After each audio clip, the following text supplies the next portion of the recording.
Aujourd'hui, on jase. J'ai envie de vous parler d'équilibre entre la lecture, mes autres passions et la vie. Bonjour tout le monde, j'espère que vous allez bien. Bienvenue ou re-bienvenue sur ma chaîne. Je m'appelle Daphné et ça me fait plaisir de vous retrouver aujourd'hui pour une petite vidéo où on va discuter. En fait, moi je vais parler puis je vais espérer que vous allez interagir dans les commentaires sur le sujet du jour qui est l'équilibre. Il y a quelques mois, j'ai publié une vidéo où je vous parlais de me connaître mieux comme lectrice, qu'est-ce que ça avait comme effet.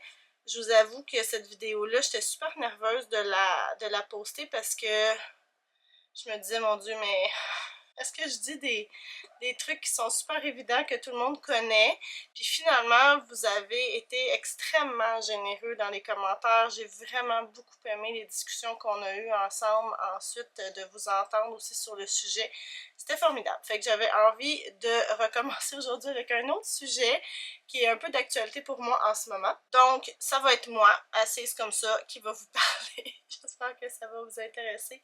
Et avant que je commence, je vous invite évidemment à faire un petit pouce en l'air quand vous aurez regardé la vidéo, à venir me répondre dans les commentaires comme je l'ai dit, ou encore à vous abonner à ma chaîne si ce n'est pas encore fait. Et si le cœur vous en dit, c'est gratuit et ça fait plaisir. Au moment de filmer cette vidéo, on est à la fin du mois d'octobre et je pense que j'ai parlé dans un vlog récent qu'au mois de septembre, j'avais lu juste 3 livres. Là, je mets le juste, le seulement, entre guillemets, parce que, bien évidemment, ça c'est pour moi. Pour certaines personnes, lire 3 livres dans un mois, c'est extraordinaire. Personnellement, mon rythme ressemble plus à 1 livre par semaine, en général, et même un petit peu plus des fois. Donc, dans un mois qui en compte 4 des semaines, avoir lu seulement 3 livres, pour moi, c'était comme un genre de... ben, c'était pas satisfaisant. Ça répondait pas à mes attentes. Aussi, j'en ai déjà parlé dans mon bilan de mi-année, mais quand je continue à regarder mes statistiques de l'année, jusqu'à maintenant, je me rends compte que la moitié de mes lectures se font en audio. 50%. Je suis pile poil sur le 50%. Ça veut dire que bien que j'ai lu 56 livres cette année, si l'audio n'existait pas, ou si j'y avais pas accès, j'aurais lu, encore une fois, seulement 23 livres. Ce qui, pour moi, en un an, c'est vraiment pas ça d'habitude. Moi, je me tiens aux alentours de 52 livres par année, au minimum, pour en lire un par semaine. Oui, là, je l'ai dépassé, mais s'il n'y avait pas les livres audio, je serais loin du compte.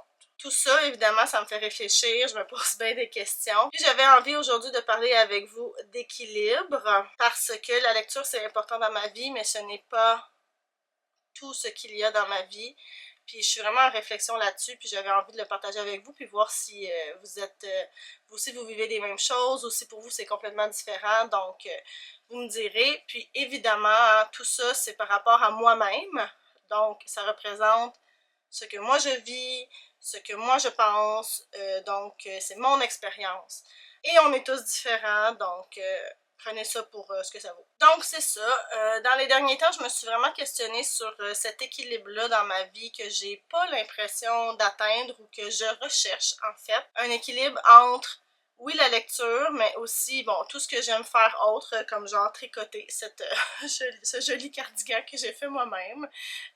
Aussi, je sais pas, du casse-tête, aller marcher, faire du patin, quoique ces temps-ci, c'est pas tellement possible parce que mon aréna est en rénovation et fermée. Faire des cartes, toutes mes autres activités créatives, mais aussi la vie, là, tu sais, je veux dire, on travaille, ben moi je travaille, je sais pas pour vous.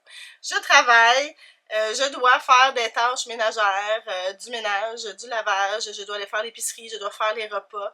Et idéalement, j'aimerais ça avoir une vie sociale aussi avec ça, là, donc passer du temps avec mon chum, avec ma famille, avec mes amis. Et parfois, je suis fatiguée aussi. Là, je me rends compte que ces temps-ci, je me mets beaucoup de poids sur choisir ce que je devrais faire et ce que j'ai envie de faire et ce dont j'ai besoin. Je sais pas si vous me suivez. Puis là, je suis un peu là-dedans, là, dans le fond, apprendre à rechercher cet équilibre-là qui va me convenir. Puis aussi apprendre que ça change, il n'y a pas de formule magique. Puis on peut pas tout faire en même temps c'est comme ça, puis c'est correct. Et là, je pense que c'est difficile de trouver un équilibre qui me convient parce que j'ai des attentes envers moi-même. On s'entend là? Ces attentes-là, c'est moi-même qui me les impose à moi-même. Il n'y a personne d'autre qui me force à rien. Il n'y a personne d'autre qui me met de la pression. Je suis capable de faire ça toute seule comme une grande. Mais comme j'ai toujours été une grande lectrice, on dirait que de voir mon rythme cette année de livres physiques, on va dire, diminuer, ça me dérange vraiment beaucoup. On dirait que j'accepte pas le fait que je lis pas autant de livres physiques qu'avant. En même temps, j'ai une vie bien remplie, j'ai d'autres choses que j'aime faire aussi, puis c'est comme si je voulais tout avoir, là.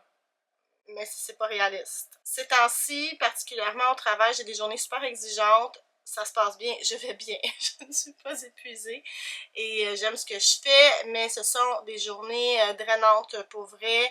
Je suis beaucoup en rencontre, beaucoup d'écoute, beaucoup d'animation, beaucoup d'analyse, beaucoup de synthèse, beaucoup de réflexion et ça fait que quand j'arrive à la maison, souvent j'ai peu d'espace mental, j'ai peu d'énergie pour faire des activités qui en demandent, comme la lecture, genre. Puis là, tu sais, j'arrive à la maison, puis déjà mon énergie est plus basse que d'habitude, mais là, il faut faire le souper, faire la vaisselle, faire des petites tâches quotidiennes, mais qui demandent aussi de l'énergie et du temps. Donc, ça fait en sorte que des fois, il me reste de la place pour lire, puis ben, d'autres fois, c'est pas possible, là. Mon cerveau a besoin de ne rien faire ou de faire quelque chose, tu sais, qui va le libérer un peu, qui ne demande pas de réflexion, qui demande moins de concentration, genre scroller sur mon téléphone, même s'il faudrait pas. Puis je pense que c'est pour ça que les livres audio sont aussi gagnants pour moi cette année, c'est que je peux lire en faisant autre chose. Fait qu'on dirait que je maximise mon temps de cette façon-là, c'est comme la solution que j'ai trouvée. Mais tu sais, en même temps, comme je vous dis, on dirait que ça me questionne sur comment je gère mon temps, sur est-ce que je devrais lire plus, qu'est-ce que je fais quand je suis à la maison, parce que tu sais, les livres audio, je les écoute souvent dans la voiture ou en faisant justement les tâches ménagères. Pourquoi c'est rendu comme ça? Pourquoi j'arrive plus à lire autant de livres physiques ou sur ma liseuse? Pourquoi? Puis on dirait que j'ai réalisé qu'il y a cette idée-là qu'il faut comme être constant dans nos passions. Moi, la lecture, dans notre cas, j'y réfléchis, puis je me dis, dans le fond, peut-être que le mieux, ce sont des cycles.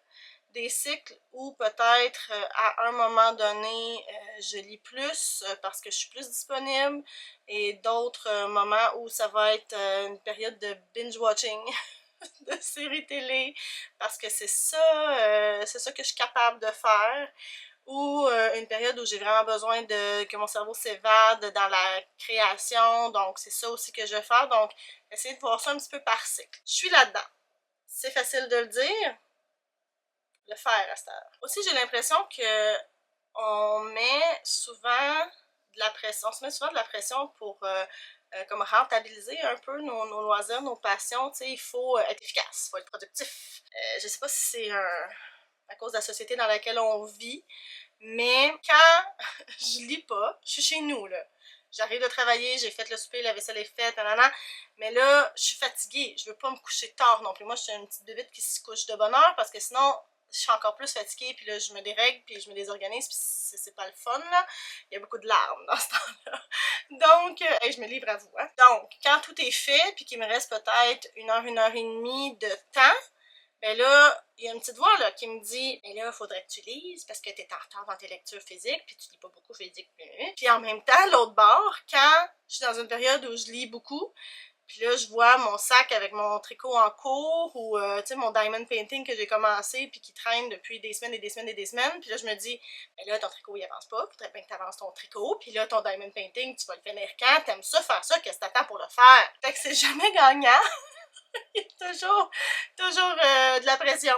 La pression d'être efficace dans mes loisirs, c'est quand même quelque chose, hein? C'est difficile pour moi de choisir parce que quand j'ai du temps libre, on dirait que je veux tout faire. J'ai envie de tout faire. J'ai envie de faire un casse-tête en même temps d'écouter un livre audio, en même temps d'écouter une série, en même temps de faire du diamond painting, en même temps de faire des cartes, en même temps de tricoter, en même temps d'aller marcher. J'ai envie de tout faire ça en même temps. mais c'est pas faisable, c'est ça le problème. Fait que là, je suis en réflexion, comme je vous dis, puis j'essaye de me dire, ok, là, il faut que je vois ça un petit peu différemment, puis que je sois plus à l'écoute de ce dont j'ai besoin en ce moment. Parce que mon envie va toujours être là. J'ai toujours envie de faire ces choses-là. Tu sais, moi, dans la vie, là, si je pouvais ne faire que mes loisirs 24 heures sur 24, là, je m'en irais jamais. Ça, c'est sûr. Mais c'est plutôt d'y aller sur mes besoins. Est-ce que j'ai besoin de m'évader? Est-ce que j'ai besoin d'éteindre mon cerveau? Est-ce que j'ai besoin de m'apaiser? Tu sais, je sais que la créativité, pour moi, c'est vraiment une façon que mon cerveau arrête de tourner un peu puis de me focusser sur quelque chose, puis après ça c'est positif, c'est très bon pour ma santé mentale. Fait que est-ce que c'est de ça dont j'ai besoin, ou est-ce que j'ai plutôt envie d'aller vivre dans un monde qui ne ressemble pas au mien puis de vivre par procuration des aventures, des émotions? Est-ce que j'ai juste besoin de ne rien faire aussi? Ça, ne rien faire, là, on le fait pas assez. Puis tout ça, là, tout ça c'est valable. Tout ça se peut. Puis, il faut juste, je pense, que j'arrive à être à l'écoute de mes besoins, puis que je ne cherche pas à justifier quoi que ce soit. C'est pas encore gagné. On y travaille. Tantôt, j'ai parlé de cycle, mais tu sais, je remarque que moi, je fonctionne beaucoup par période. Il va y avoir des moments où je suis à fond dans la lecture, là. Je vais lire, fait que je vais délaisser un peu le reste. Puis ça, il va y avoir d'autres moments où ça va être... j'ai découvert une série que je veux écouter au complet, donc je délaisse le reste. Donc, puis je viens avec des petites mini-fixations, là. Je focus sur une affaire jusqu'à temps que ça soit fini ou que je passe à d'autres choses. Fait que ça vient vraiment par vague, par cycle. Puis là, il faut que j'apprenne à accepter que ça fait partie de moi, de ma façon d'être, et que c'est pas parce que je ne lis pas un livre physique ou sur ma liseuse pendant une semaine que je délaisse la lecture, que ça fait plus partie de ma vie. C'est juste que là, j'ai besoin d'autres choses pendant une petite période, ça va revenir. Et donc, d'arriver aussi à comme m'investir dans mes autres passions, dans mes autres activités sans me sentir coupable de ne pas lire parce que je fais d'autres choses. D'accepter que ben, c'est ça dont j'ai besoin, donc je le fais dans l'acceptation, dans le bonheur, je savoure chaque moment, puis la lecture elle va toujours revenir, j'ai pas de crainte, là. Je suis une assez grande lectrice pour savoir que j'arrêterai jamais de lire pour toujours. Bref, j'ai pas encore trouvé la formule magique, comme je vous disais, ou la recette parfaite. J'y travaille. Je pense que ça va être le travail d'une vie. Un travail de longue haleine. Un apprentissage constant. Mais, tu sais, je pense que c'est bien correct. Je suis dans le début de ce processus de me demander de quoi j'ai besoin plutôt que de me dire « tu devrais faire ça ». D'apprendre à me connaître, à connaître mon niveau d'énergie, à écouter mes envies, puis à me laisser de la place, là, dans le fond, là, pour tout ça. Puis je pense que mon objectif, ça va être... Tu sais, comment je vais savoir que j'ai réussi à trouver cet équilibre-là entre la lecture, mes autres passions, la vie, etc. Je pense que ça va être quand je vais remarquer que je finis mes journées puis que, tu sais, je suis satisfaite. Je suis pas genre, wow, le bonheur intense de la vie, mais je suis juste bien. Je finis ma journée puis je suis comme, ah, il me semble que ce que j'ai fait aujourd'hui, là, ça me convenait, c'était satisfaisant, c'est ce dont j'avais besoin, mais quand je vais arriver là, puis que je vais y arriver plusieurs jours d'affilée, mettons, je pense que là, je vais être sur la bonne piste. Tout en acceptant que tout ça peut changer aussi, là, parce que je suis pas la même Daphné que j'étais il y a 10 ans, il y a 20 ans, puis dans 10 ans, je serai quelqu'un d'autre aussi, ben, la même personne fondamentalement, mais on est plusieurs versions de nous-mêmes, nos goûts, nos habitudes, notre vie évolue. Donc, aussi, m'assurer que cette recherche-là d'équilibre, ben, je l'amène avec moi, mais que elle peut changer là aussi là, au fil de ma vie. Donc voilà, c'était ma réflexion sur le sujet. J'avais un petit peu envie de l'aborder parce que moi, ça me chicotait cette histoire de que je vois ma lecture là, qui est vraiment différente des autres années. Je me demandais si c'était quelque chose que j'étais toute seule à vivre, si d'autres personnes ont ce genre de réflexion-là aussi. Comment ça se passe pour vous? Est-ce que vous trouvez que vous l'avez l'équilibre?